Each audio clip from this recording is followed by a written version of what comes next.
નમસ્કાર ગુજરાત। આજના મુખ્ય સમાચારની અંદર અંબાલાલ પટેલે કહ્યું એટલે પાકું ભર ઉનાળે વાવાઝોડું મચાવશે તબાહી। ખેડૂતોના ખાતામાં પીએમ કિસાન યોજનાનો 22મો હપ્તો જમા થઈ ગયો છે।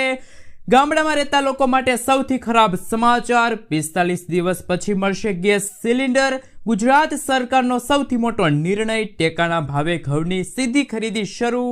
ખેડૂતોના હિતમાં ગુજરાતના મુખ્યમંત્રીની સૌથી મોટી જાહેરાત। સિંચાઈ માટે કેનાલમાંથી પાણી મળશે। જમીન માપણીને લઈને સૌથી મોટા સમાચાર, આધાર કાર્ડ પાન કાર્ડમાં ફેરફાર, વાહન ચાલકો માટે નવા નિયમો, રાશન કાર્ડ ધારકો માટે 5 નવી યોજના, મહિલાઓને મળશે દર મહિને 1500 રૂપિયા, સોના ચાંદીના ભાવમાં થયો છે ઘટાડો અને આજના સૌથી મોટા ખેડૂત ઉપયોગી સમાચાર જાણીશું આજના આ વિડીયોની અંદર। મિત્રો, દરેક સમાચાર દરેક માહિતી જણાવીએ એ પહેલા ગુજરાતના જે પણ મિત્રો ચેનલ ઉપર જો પહેલી વાર આવ્યા હોય તો મિત્રો ખાસ કરીને વિડીયોને એક લાઇક કરી ચેનલને સબસ્ક્રાઇબ કરવાનું ભૂલતા નહીં। સાથે આજનો આ વિડીયો છે જેને અંત સુધી જોતા રહેજો। સૌથી પહેલા મિત્રો અત્યારના તાજા અને નવા હવામાન સમાચાર ઉપર નજર કરીએ। રાજ્યમાં કાળઝાળ ગરમી વચ્ચે હવામાન નિષ્ણાત અંબાલાલ પટેલે કમોસમી વરસાદની આગાહી કરી છે। આગામી 48 કલાક બાદ રાજ્યના લોકોને અસહ્ય ગરમીમાંથી થોડીક રાહત મળશે, પરંતુ આ રાહત ખેડૂતો માટે આફત બનીને આવી શકે છે। અંબાલાલ પટેલના જણાવ્યા અનુસાર 18 માર્ચથી ગુજરાતમાં છૂટો છવાયો વરસાદની શક્યતા છે। ખાસ કરીને 18 થી લઈને 21 માર્ચ દરમિયાન ગુજરાત રાજ્યના અનેક ભાગોમાં માવઠાની આગાહી કરવામાં આવી છે, જેમાં ઉત્તર ગુજરાતના વિસ્તારોમાં કરા સાથે ભારે વરસાદ પડવાની શક્યતા છે। આ દરમિયાન પવનની ગતિ 40 થી લઈને 50 કિલોમીટર પ્રતિ કલાકની ઝડપે રહેશે, જેના કારણે ખેતીના પાકને મોટું નુકસાન થવાની શક્યતા છે। અંબાલાલ પટેલે જણાવ્યું છે કે 26 એપ્રિલે ગરમીનો પારો 45 ડિગ્રી સુધી પહોંચી શકે છે। આ સિવાય દરિયાઈ પટ્ટી પર પણ જોખમ રહેશે। 17 મેના રોજ બંગાળના ઉપસાગરમાં ચક્રવાત સર્જાશે, જ્યારે 20 જૂને અરબ સાગરમાં વાવાઝોડું આવવાની આગાહી પણ અંબાલાલ પટેલે વ્યક્ત કરી છે। મિત્રો, ત્યાં પછીના સમાચાર ઉપર નજર કરીએ તો દેશભરના કરોડો ખેડૂતો જે ક્ષણની આતુરતાથી રાહ જોઈ રહ્યા હતા તે આખરે આવી ગઈ છે। 13 માર્ચ 2026ના રોજ પ્રધાનમંત્રી નરેન્દ્ર મોદીએ આસામની મુલાકાત દરમિયાન પ્રધાનમંત્રી કિસાન સન્માન નિધિ યોજનાનો 22મો હપ્તો જાહેર કર્યો છે। ડીબીટીના માધ્યમથી એક ક્લિક દ્વારા 18,000 કરોડથી વધુની રકમ દેશના 9 કરોડથી વધુ પાત્ર ખેડૂતોના બેંક ખાતામાં સીધી જમા કરવામાં આવી છે। કેન્દ્ર સરકારની માહિતી મુજબ આ યોજનાનો લાભ તે દરેક ખેડૂતોને મળે છે જેમના નામે ખેતી લાયક જમીન છે અને જેમને ઈ-કેવાયસી પ્રક્રિયા પૂર્ણ કરી છે। જો તમારા ખાતામાં હજુ સુધી મેસેજ આવ્યો નથી તો ગભરાવાની જરૂર નથી, કારણ કે દરેકના ખાતામાં રકમ પહોંચતા થોડોક સમય લાગી શકે છે। આગામી 24 થી 48 કલાકમાં તમામ પાત્ર ખેડૂતોના ખાતામાં ₹2000નો 22મો હપ્તો છે જમા થઈ જશે। શું મિત્રો તમારા ખાતામાં ₹2000નો 22મો હપ્તો જમા થઈ ગયો છે? હા કે ના, નીચે કોમેન્ટ બોક્સમાં જરૂરથી જણાવી આપજો। મિત્રો, તે પછીના સમાચાર ઉપર નજર કરીએ તો ગામડામાં રહેતા લોકો માટે સૌથી ખરાબ સમાચાર, નવા આદેશ મુજબ ગ્રામીણ વિસ્તારમાં રહેતા ગ્રાહકોને હવે આગામી સિલિન્ડર માટે લાંબી રાહ જોવી પડશે। અત્યાર સુધી ગ્રામીણ વિસ્તારમાં ગેસ સિલિન્ડર બુકિંગનો સમયગાળો 25 દિવસનો હતો, એટલે કે એક સિલિન્ડર લીધા બાદ 25 દિવસ પછી તમે બીજું ગેસ સિલિન્ડર લઈ શકતા હતા, પરંતુ હવે આ મર્યાદા વધારીને 45 દિવસ કરી દેવામાં આવી છે।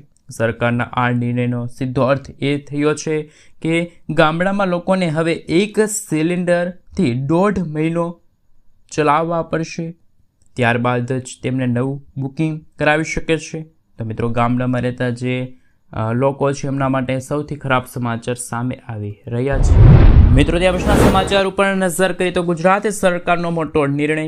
ગુજરાત સરકારના આરોગ્ય અને પરિવાર કલ્યાણ વિભાગે સરકારી કર્મચારીઓ માટે મહત્વનો નિર્ણય લીધો છે। ગુજરાત રાજ્ય સેવા તબીબી સારવાર નિયમો 2002 હેઠળ કુટુંબની વ્યાખ્યામાં સુધારો કરીને તેને વધુ વ્યાપક બનાવવામાં આવ્યું છે। સુધારા અનુસાર હવે સરકારી કર્મચારી પર આર્થિક રીતે આધારિત હોય અને તેની સાથે રહેતા હોય તેવા ભાઈ બહેનને પણ તબીબી સારવારનો લાભ મળશે। મિત્રો ત્યાં પછીના સમાચાર ઉપર નજર કરીએ તો ગુજરાત રાજ્યના ખેડૂતો માટે મહત્વના સમાચાર સામે આવ્યા છે. રાજ્ય સરકાર દ્વારા રવિ માર્કેટિંગ સિઝન 2025-26 અંતર્ગત ખેડૂતો પાસેથી લઘુત્તમ ટેકાના ભાવે ઘઉંની સીધી ખરીદી કરવાની જાહેરાત કરવામાં આવી છે. જે મુજબ ભારત સરકાર દ્વારા આ વર્ષે ઘઉં માટે 2585 રૂપિયા પ્રતિ ક્વિન્ટલનો ભાવ નક્કી કરવામાં આવ્યો છે. જે ભાવે ગુજરાત રાજ્ય નાગરિક પુરવઠા નિગમ લિમિટેડ દ્વારા ખરીદી કરવામાં આવશે. ખેડૂતોના હિતમાં સરકારે નોંધણી પ્રક્રિયાનો સમયગાળો 15 દિવસનો વધાર્યો છે. જે ખેડૂતો પોતાના ઘઉં ટેકાના ભાવે વેચવા ઈચ્છે છે તેઓ 13 માર્ચથી લઈને 27 માર્ચ સુધી ઓનલાઈન નોંધણી કરાવી શકે છે. મિત્રો ત્યાં પછીના સમાચાર ઉપર નજર કરીએ તો ગુજરાતના ખેડૂતોને હવે એક શિફ્ટમાં મળશે વીજળી. ઉર્જામંત્રી ઋષિકેશ પટેલે વિધાનસભા ગૃહમાં મોટી જાહેરાત કરી છે. તેમજ સરકાર એક શિફ્ટમાં વીજળી અપાય તેવી તૈયારી પણ કરી રહી છે. ગુજરાતના ખેડૂતો માટે રાજ્ય સરકાર તરફથી મહત્વપૂર્ણ જાહેરાત કરવામાં આવી છે. વિધાનસભા ગૃહમાં ઉર્જા વિભાગના પ્રશ્નોના જવાબ આપતા રાજ્યના ઉર્જામંત્રી ઋષિકેશ પટેલે જણાવ્યું કે ખેડૂતોને આપવામાં આવતી વીજળી 2 શિફ્ટના બદલે એક શિફ્ટમાં કરવામાં આવશે. તેથી યોજના પર સરકાર કામ કરી શકે.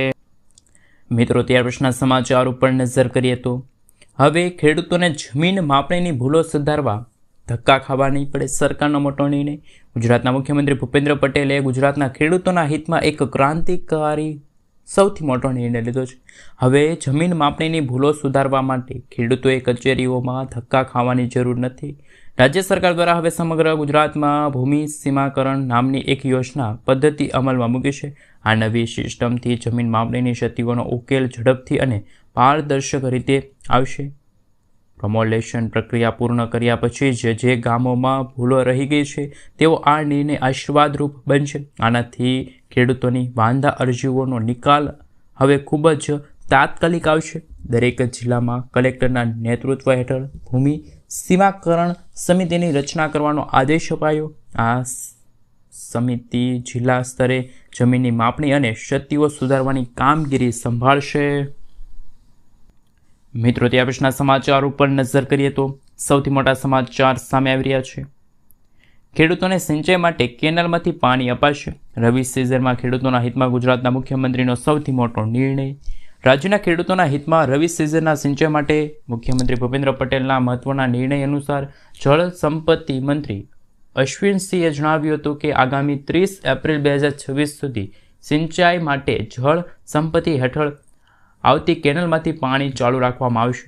કારણ કે ચોમાસું વહેલું શરૂ થવાની સાથે મોડું પૂરું થયું હતું. મિત્રો આપણે જણાવી દઈએ તો કે ઉપરાંત પાછોતરા કમોસમી વરસાદના કારણે ખેડૂતોના ખરીફ પાકોમાં મોટા પ્રમાણે નિષ્ફળ ગયા હતા. વળી ચોમાસું લંબાવવાના કારણે રવિ સિઝનની વાવણી મોડી થઈ શકી હતી. જેથી આ વર્ષે રવિ સિઝનના પાકની લણણીમાં પણ વાર થવાની શક્યતા છે. મિત્રો ત્યાર પછીના સમાચાર ઉપર નજર કરીએ તો સૌથી મોટા સમાચાર સામે આવી રહ્યા છે. સોના ચાંદીના ભાવમાં ફરી એકવાર ઘટાડો થયો. કારણ કે મિડલ ઇસ્ટમાં વધતા તણાવ વચ્ચે ભારતીય વાયદા બજારમાં સોના ચાંદીના ભાવમાં મોટો ઘટાડો જોવા મળ્યો. સોનું 738 રૂપિયા ઘટીને 1,59,000 રૂપિયા પર ટ્રેડ થયું, જે 1,60,000ની નીચે સરક્યું છે. ચાંદીમાં 4,861નો જંગી કડાકો બોલાતા ચાંદીનો ભાવ 1 કિલોગ્રામનો 2,63,932 રૂપિયાના સ્તરે પહોંચ્યો છે. સામાન્ય રીતે યુદ્ધ વચ્ચે વધતા ભાવના કારણે આજે કિંમતોમાં 1.5% સુધીનો ઘટાડો જોવા મળ્યો છે. રોકાણકારોમાં આશ્ચર્ય ફેલાયું છે.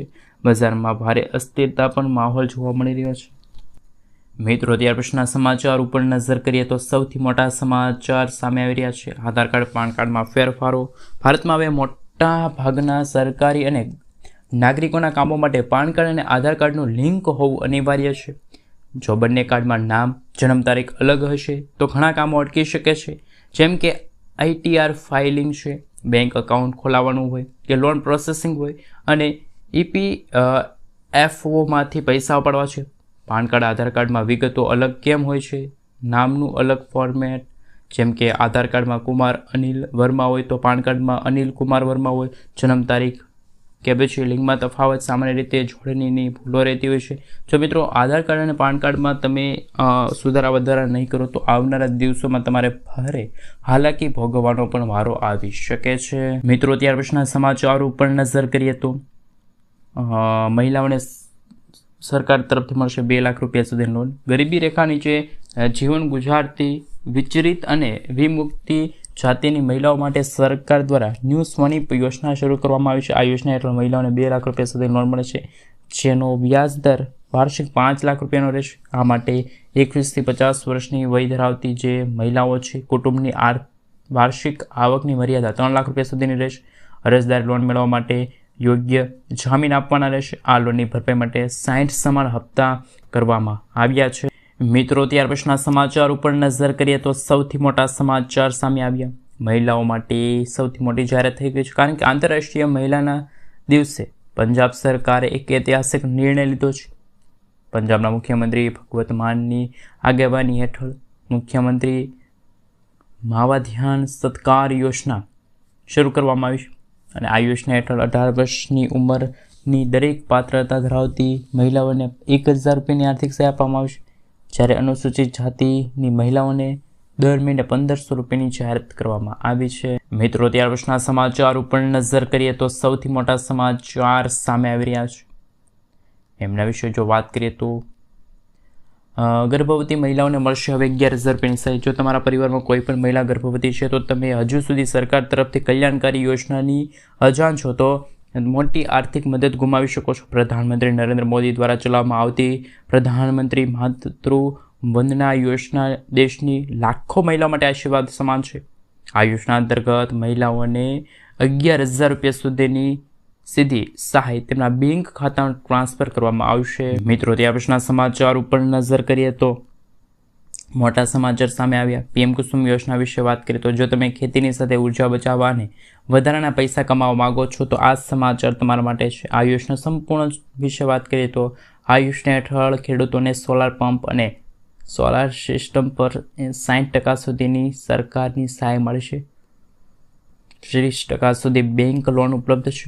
ફક્ત 10% જાતે ખર્ચ ઉપાડવા પડશે. આનો સીધો અર્થ એ થયો કે ખેડૂતો ફક્ત સિંચાઈ કરી શકે છે અને ગ્રીડની વધારાની વીજળી વેચીને આવક મેળવી શકે છે. આ માટે ઓનલાઈન પોર્ટલ અથવા તમારા જિલ્લાના કુલ વિભાગોનો તમારે સંપર્ક કરવાનો રહેશે.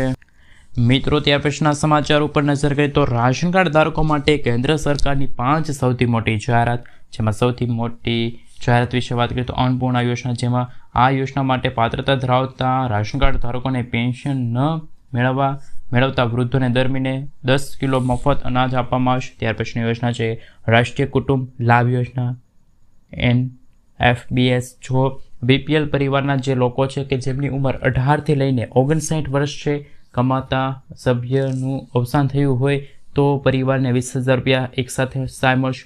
ત્યાર પછીની યોજના છે ઇન્દિરા ગાંધી રાષ્ટ્રીય વિકલાંગતા પેન્શન યોજના, જેમાં ગંભીર અથવા તો બહુવિધ અપંગતા ધરાવતા 18 થી લઈને 70-80 વર્ષના જે BPLના જે લોકો છે તેમને દર મહિને 300 રૂપિયા અને 80 વર્ષ કે તેથી વધુ ઉંમરના જે લોકો છે એમને દર મહિને 500 રૂપિયા મળશે. ત્યાર પછીની યોજના છે ઇન્દિરા ગાંધી રાષ્ટ્રીય વિધવા પેન્શન યોજના, જેમાં 40 થી લઈને 80 વર્ષની વિધવાઓને જે BPLના પરિવારો હોય તેમને દર મહિને 300 રૂપિયા મળશે અને 80 વર્ષથી વધુ ઉંમર હોય તો દર મહિને 500 રૂપિયા મળશે. અને લાસ્ટમાં યોજના છે ઇન્દિરા ગાંધી રાષ્ટ્રીય વૃદ્ધા પેન્શન યોજના, જેમાં પેન્શન છે 60 વર્ષ અને તેથી વધુ ઉંમરના જે વરિષ્ઠ નાગરિકો છે ને આપવામાં આવશે. તેઓ BPLના પરિવારોના સભ્યો હોવા જોઈએ. જેમની ઉંમર 60 થી લઈને 79 વર્ષ હોય તો દર મહિને 200 રૂપિયા તેમજ 80 વર્ષ કે તેથી વધુ ઉંમરના જે વૃદ્ધો હોય તો તેમને દર મહિને 500 રૂપિયાની આર્થિક સહાય મળશે. મિત્રો ત્યાર પછીના સમાચાર ઉપર નજર કરીએ તો સૌથી મોટા સમાચાર સામે આવી રહ્યા છે. મોટી જાહેરાત થઈ છે. શું ગુજરાતમાં પણ આવી જાહેરાતો થવી જોઈએ? કારણ કે બંગાળ વિધાનસભા દ્વારા જ્યારે ચૂંટણીની તૈયારીઓ થઈ રહી છે ત્યારે બંગાળના જે હાલના મુખ્યમંત્રી મમતા બેનર્જીએ યુવાનો માટે મહત્વની જાહેરાત કરી છે. સરકાર 21 થી 40 વર્ષની જે વય ધરાવતા જે બેરોજગાર છે એમને 10મું પાસ જે લોકો છે કે જેમને દર મહિને 1500 રૂપિયા આપે છે. આ તાત્કાલિક અસર લાગુ કરવામાં આવી છે. તેનો મુખ્ય ઉદ્દેશ આત્મનિર્ભર બનાવવાનો છે અને જે ખેડૂતો પાસે જમીન નથી ભૂમિહીન જે ખેડૂત મિત્રો છે એમને 4,000 રૂપિયાની આર્થિક સહાય પણ મળવાપાત્ર રહેશે. મિત્રો ત્યાર પછીના સમાચાર ઉપર નજર કરીએ તો મોટા સમાચાર સામે આવ્યા. હવે ખેડૂતોને મળશે ડબલ વળતર. ખેડૂતોના ખેતરમાંથી પસાર થતી ટ્રાન્સમિશન લાઇન તેમજ ટ્રાન્સમિશન ટાવર ઊભા કરતા સમયે જ્યારે જમીન હોય, પાક હોય, ફળાઉ ઝાડને થતા નુકસાન સામે સરકાર સહાય આપશે, વળતર આપશે. મિત્રો આપણે જણાવી દઈએ તો જે તે સમય અને સ્થળ પર સરકારના પ્રવર્તમાન ઓનલાઈન જંત્રી દરોમાં 200% લેખે ગણતરી કરીને વળતર ચૂકવવામાં આવશે. જેમાં રાજ્ય સરકાર દ્વારા જંત્રીમાં જો કોઈ સુધારો કરવામાં ન આવે તો વાર્ષિક 10% લેખે સહાય મળવાપાત્ર રહેશે.